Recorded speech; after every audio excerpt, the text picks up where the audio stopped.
We all make mistakes, especially programmers always make mistakes. Even after years of experience, I myself still make coding mistakes every day. So the more code you write, you'll start to understand that it's really easy to make a coding mistake. But the interesting fact is that most of the mistakes you'll make when you just begin coding are typing errors, like forgetting a quote mark or mistyping a statement. These types of minor errors are very common, but the problem is that they're often hard to spot and could crash your entire program. As a programmer, finding and fixing errors like this is a main part of your daily work.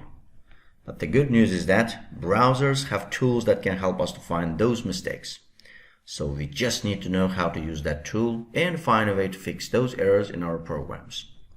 The most important tool is the JavaScript console, which we have been seeing and using in the previous lectures. The JavaScript console not only can print useful messages, but also can show us any errors which are produced by the JavaScript engine while our JavaScript codes are executed.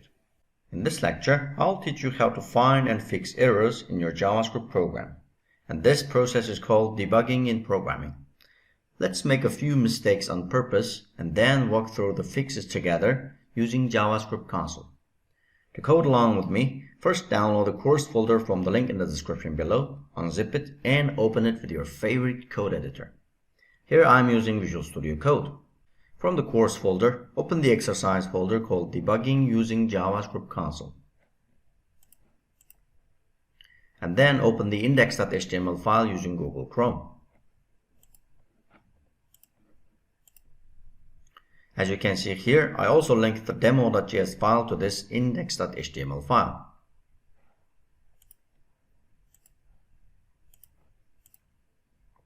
Now in the demo.js file, I'll start by typing alert command with the message "Hi alert."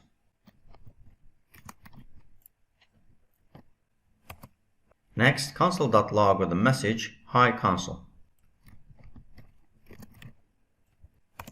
After that, I add another alert with the message "Is everything alright?"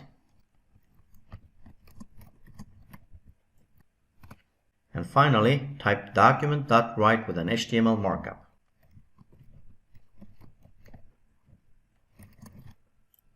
Now, I'll save the changes. Refresh the page. As you notice, an alert dialog is supposed to appear, but nothing happened. This usually means that there's an error somewhere in our program. And as you can see here in the console, there's a red message and it's uncaught syntax error. As we discussed earlier, a program syntax is its vocabulary and grammar, or a set of rules that define how you should structure the program. So this uncaught syntax error usually means that you might type something wrong. If we look further, it also says that invalid or unexpected token. This part is a bit tricky because there are many cases that can cause this error.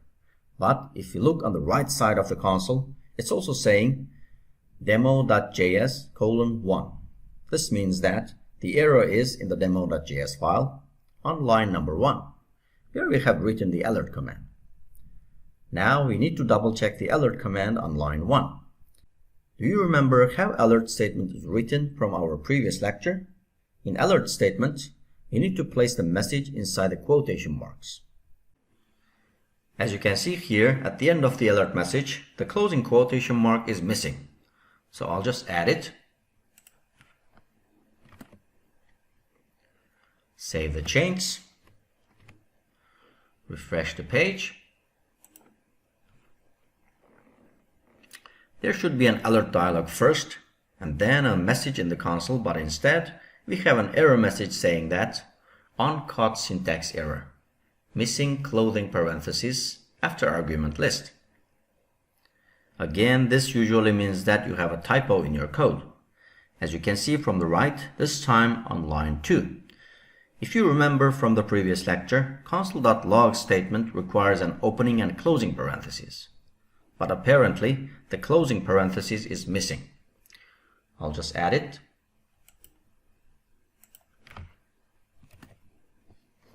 Save the change. Refresh the page. Here's the alert dialog. I click OK. Here's the console message. But we have another error message saying that uncaught reference error. Alert is not defined. It's on line 3 this time. At this point, I want to mention one important thing about JavaScript, and that is JavaScript is case sensitive.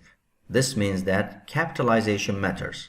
You should always type its built-in commands and keywords exactly as required by JavaScript. As you can see here on line 3, I typed the alert statement with a capital A, and that's causing the error. I change it to lowercase a, save the changes, refresh the page. This is the first alert dialog. I click OK. Console message appeared, and then the second alert dialog appeared. I click OK. Now there's one more error, and it's saying that uncaught type error, document.white is not a function. I will teach you more about functions in the later courses, and this one is from line 4. I'll check the line 4, and apparently I mistyped the word right as white. I'll fix it.